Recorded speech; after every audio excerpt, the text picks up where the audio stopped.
Bismillah. Maki. Akşamat. 30 kun takçası olatken. Atip pasporttu koyotken. Pasport yılında koysa kredit beretken. Onta öyle. Bir kotken tezele. Surat videoda oturganday.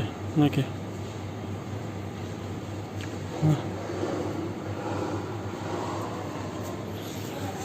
Bu жерге любой біреудің паспортын қойып қойса болады екен да. Танышыңның қошына мүмкін бұл жерге қойса сканер қылады екен да. Бұл жердің ақша кнопкаларын баса бір қанша белгілі бір суммаға шейін ушундай кредит бере берет экен да.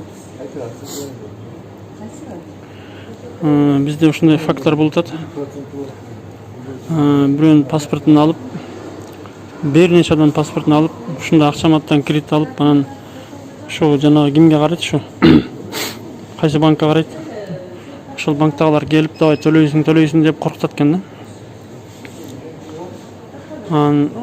Анча-мынча тааныш билиштерге паспорттарды бербегиле. Мурун паспорт менен кредит алыш мүмкүн эмес эле. Азыр мүмкүн эле болуп калыптыр да. Ушундан чалса. Ошого неме кылбагыла, паспорттон бербегиле оригиналын.